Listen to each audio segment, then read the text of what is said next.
Hujambo msikilizaji wa RFI Kiswahili na karibu katika makala ya changu chako, chako changu. Nitakuletea mambo ya historia, utamaduni, muziki na le parler francophone, yaani Kifaransa kinachozungumzwa na wale wasio wa Faransa.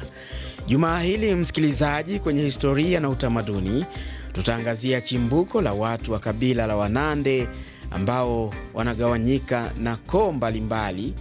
Mara utasikia Wanandi, Wayira, Wakonzo na namna tofauti ya wao kuzungumza. Kabila la Wanande lilitokea wapi? Kwa mujibu wa historia, Wanandi upande wa DRC, Wakonzo upande mwingine wa Uganda na Wanandi walioko nchini Kenya. Tutakuletea mambo ya utamaduni na kipengee cha muziki. Leo utakuwa nami Ruben Lukumbuka kwa niaba ya mtangazaji mwandamizi mwenzangu asiyependa makuu Ali Bilali. Ungana nami basi hadi tamati.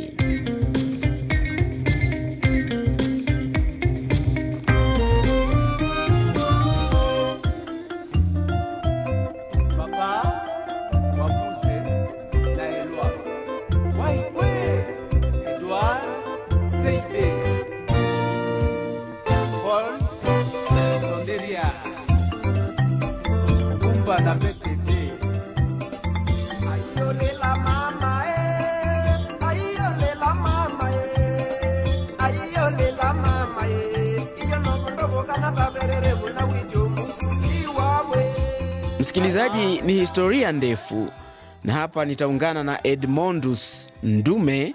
Ni mwandishi wa vitabu na moja ya kitabu chake ambacho amechapisha kinaeleza chimbuko la kabila la Wanande tofauti na Wanandi nchini Kenya. Na bila shaka unanipata vema Edmond Ndume, karibu sana. Kuna baadhi ya wanahistoria ambao wamesema kwamba kabila la Wanandi walitokea mlima Elgon nchini Kenya katika bonde la Ufa, wengine wakielezea kuwa chimbuko la Wanande walioko huko DRC wengi wao ni kutokea Uganda.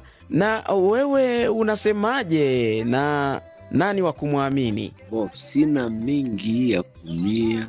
Mimi niko na hii fasirio fupi.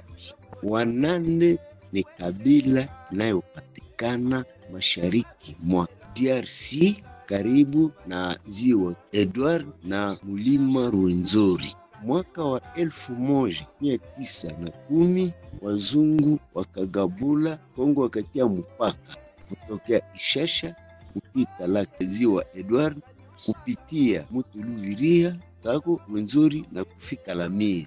Wanaoitwa Wanande wakakuwa DRC na wenzao Wakonzo wakakuwa Uganda. Lakini Wanande na Wakonzo ni kabila moja, ni communauté tribal moja kati ya makomunote mingi inayokuwa mwa Afrika ya maziwa makuu, Afrika Mashariki na Afrika ya Kati. Wakonzo na Wanande wanaitwa Wayira, ile ndio jina yao ya kwanza original. Lakini ile ulisema kama mitolojia wa Bantu, Wanande walitoka mo Elgon kule Kenya, ile siaisikia kama inatokana na nini, kwani Kongo ina makabila zaidi ya 500. Wanaosema kama walitoka mo Elgon, sui kama walitosha ile information wapi na ni wakati gani. Mie kama mwalimu wa geografia, jambo la pili, naandika kwa asili ya Wayira, wale Wanande wa Wakonzo. Wengine wenye wanasema Wanande shina lao iko umulima Mulungu karibu na Butembo, kule njo walitoka wakienda Misri kwenda jenga mapiramidi. Mimi kama mwalimu, na hasa ukisha kuwa na shule za juu sana huku kwetu za mingi na profesa kuelimika sana, inafaa tufanye utafiti. Inafaa tuendelee na research na utafiti wa kusoma historia, wa kusoma geografia, wa kusoma ethnology, wa kusoma anthropology, wa linguist. Kuna kazi ngumu, kazi ya kufanya kusudi ile mambo ikuwe swali. Hiyo kusema hatuko sisi wenye hapa, na tuache yenye mimi naita mimi Eurocentrisme na decentrisme. Mimi nafaa tuendelee na utafiti na maresearch, na watoto waandike, mara hiyo kisha kuwa na watu wengi wa kusoma. Je, kuna utofauti kati ya Muyira na Mukonzo? Ulizo lako ni kutafuta tofauti kati ya Wanande na Wakonzo.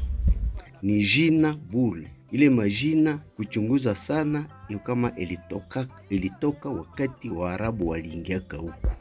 Iko kama Mukonzo ni kutoka kwa mgonjwa na Munande ni kutoka kwa wanaenda juu walikuwa naenda wakati Waarabu walikuwa nafika karibu au wanajongea wakisha gombana nao wakipata defeat wanaenda. Ndio maana jina ya Mukonzo na jina ya Wanande haina shida, haina problem, lakini ukifika Uganda, ukifika Mkongo, wote wanajua gisi ni Bayira. Alo tukisema jina yao ya kweli ya asili, jina original, gisi wa Franza wanasemaka ni Bayira. Ile njo inaleta nani. Alo na tujue kama kukongo kuko Bayira ba mingi kushinda Uganda. Tunaweza kamata Bayira 3 biko Mkongo, hata Bayira 4 biko Mkongo na mmoja iko mu Uganda. Donc sehemu kabambi ya Bayira ni Wanande, wadogo njo Wakonzo. Banande ba Mkongo na Bakonzo ba mu Uganda hababagwane. Ukifika Kasinde, ukifika Cameroon, ukotea Zaire, ukifika Mutwanga, ukienda Chisinga mu Uganda, ukienda Bwera, ukienda Kati, ukifika Kasese, utakuta jamaa moya na iko kule. Kamba liko Mkongo na Kasereka iko mu Uganda. Ile haiko shida. Lakini kitu yenye inakuwa natushangaza ni ile mambo yenye wanakuwa naeleza inatungiwa, hatujui kama inatokana wapi. Nilisema mbele kama ikiwa huko wenyewe walitokaka Eldoret, donc Zokomo Elgon, hatui kama ni wanani, na wenyewe walileta ile histoire hatui, kwani huko wamoya wenyewe wanachunga ile ma collectivité na magroupement, au wanasema walitoka Toro, manake haviko Bayira, haiko Wanande, haiko Wakonzo, ni Batoro. Sasa jambo yenyewe iko ile nani mythologie na oralité ishapoteza vitu mingi. Mami yote ya makla ya Bayira na makla, kuko Bachira, kuko Bahera, kuko Bahambo, kuko Batanji ba Malte, kuko Baswaga, kuko Basukali, kuko Bahombe ni na kadhalika, ni karibu 12. Ile mashina zote na asili yote iko ku pande ya Kongo ya Wanande. Wote wanawe gisi ni tumbu moja, ni watoto wa babu moja. Ukienda ukitafuta Batanji ngambo ya Uganda utawapata kule, ukibatafuta ngambo ya Kongo utawapata kule.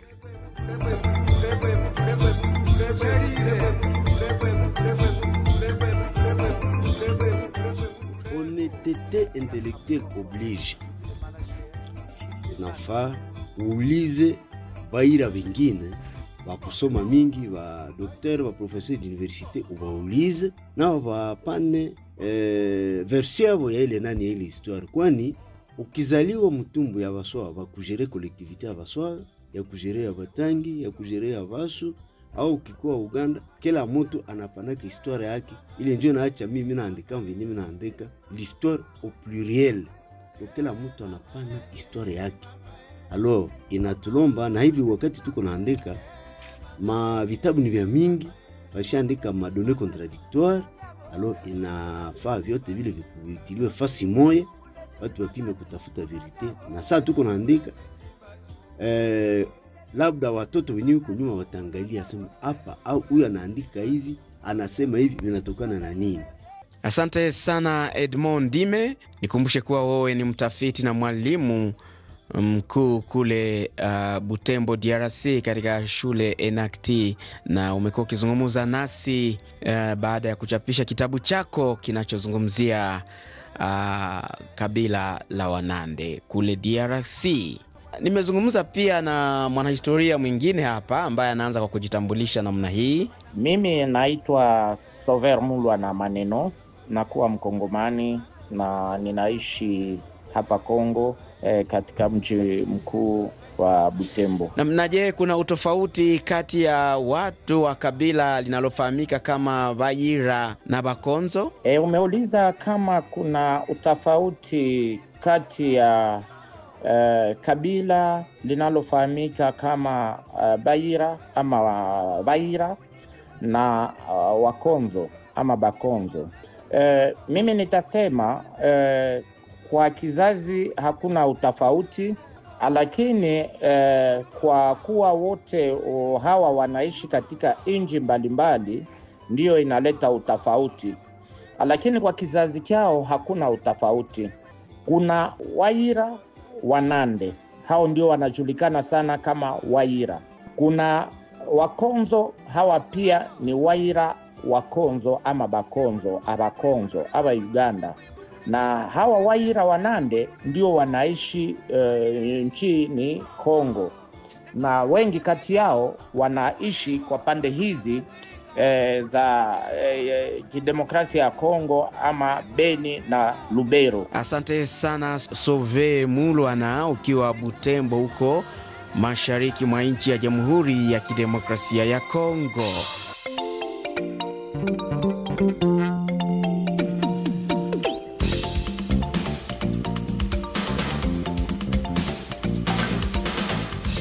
Sunga kera nganisha ola, sunga kera nganisha enda, sunga nunga jona chizibu, umuto umukuro nikabombano, mukabule shonzere muli muhungu.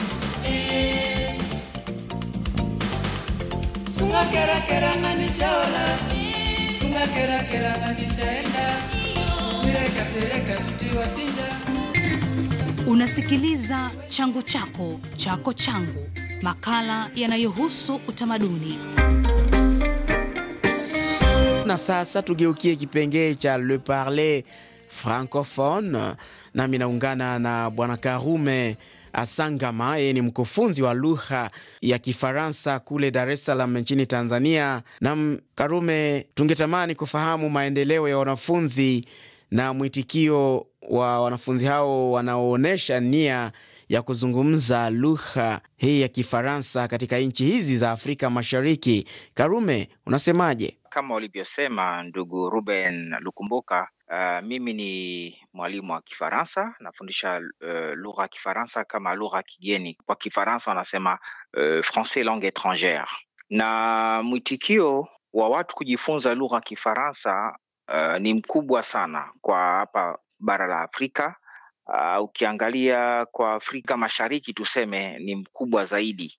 Na sio tu kwa mtu tu kujifunza tu lugha ya Kifaransa tu kwa watu wanaotaka kwenda Ufaransa, lakini hata kwenye shughuli mbalimbali. Ukielewa kwamba tumezungukwa na nchi ambazo zinazoongea Kifaransa ikiwemo Kongo, Burundi, unaona, na shughuli za kidiplomasia na hata za kibiashara zimekuwa kubwa sana kulinganisha na zamani. Na wito ni mkubwa, lakini kuna changamoto za hapa na pale. Na kabla kuzungumzia hizo changamoto ambazo pengine hao wanafunzi kutoka eneo hili la Afrika Mashariki, hususan kule Tanzania, hata pia hapa Kenya na maeneo mengine kama Uganda, kama nilivyosema Afrika Mashariki kiujumla, wengi wanasema kwa nini wanajifunza lugha hii ya Kifaransa? Kwanza kuna ile labda mtu anayesema kwa nini anajifunza lugha hii ya Kifaransa.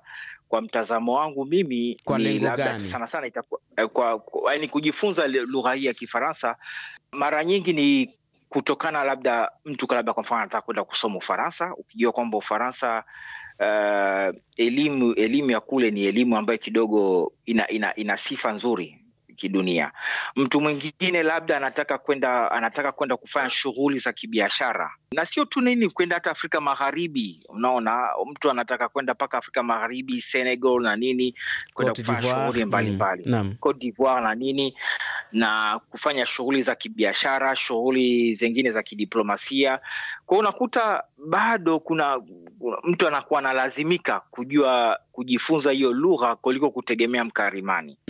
Naona. Na sasa tuje kwenye changamoto. Kwenye changamoto iliyopo ni kwamba wale ambao wanaoratibu programu hizo za kufundisha lugha utakuta wakati mwingine hawajui Kifaransa. Nikizungumzia kwenye mashule haya au baadhi ya taasisi hawajui lugha Kifaransa. Kwa hiyo labda mtu mwingine anajua tu labda Kiingereza tu ndio inatosha. Au mtu unaona kwa labda atajiuliza Kifaransa kina umuhimu gani? Kwa kipi kipaumbele? Kwa hiyo kuna changamoto za walimu wengi, unakuta wana kipato kidogo au thamani yao haionekani. Kwa hiyo unakuta wengi wanakuwa wanapitia vipindi vigumu, kwa sababu unakuta labda waratibu wa zile taasisi au zile shule hawaelewi umuhimu wa lugha hii ya Kifaransa. Naam, Karume Asangama, mimi bwana nikushukuru sana.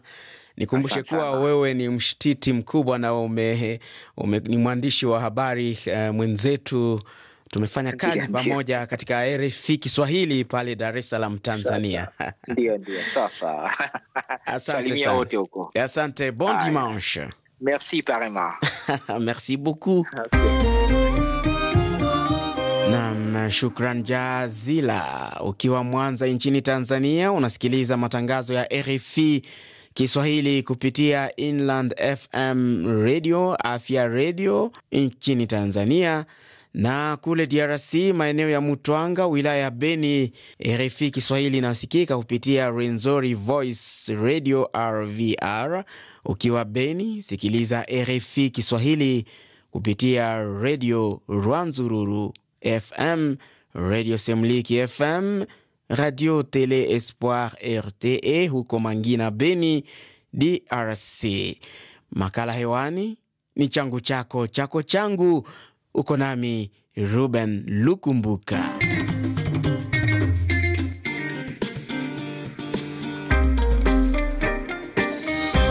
Namna sasa katika kipengele cha muziki, msikilizaji, wasanii kutoka wilaya ya Ruchuru wamejiunga pamoja. Wilaya ya Ruchuru inapatikana katika mkoa wa Kivu Kaskazini Mashariki mwa DRC. Wasanii hao wamejiunga pamoja katika kutunga wimbo wa amani unaosheheni jumbe zinazohamasisha amani. Baraka Malese, wewe ni msanii kule Ruchuru Kiwanja DRC. Nje ya studio hapa ulinipa taarifa kwamba kunaandaliwa tukio la kitamaduni. Hebu tupe maelezo kamili, ni nini haswa? Ni tamasha ama nini? Ndiyo, mimi ni Baraka kutoka Ruchuru Kiwanja. Tumeandaa tamasha letu. Tamasha hili ni festival ambayo tunaandaa ina vipindi vitano. Vipindi hivi ambavyo tutafanya ndani, kipindi cha kwanza ilikuwa kukusanya kwanza wasanii, tunawakusanya ili tunaongea kuhusu maendeleo na sanaa ya Ruchuru. Kipindi cha pili ambao tunapitia inakuwa kufanya mafunzo ya wale wasanii wa kucheza muziki. Tunafanya mafunzo yao, kuna wageni walikuja kupana mafunzo.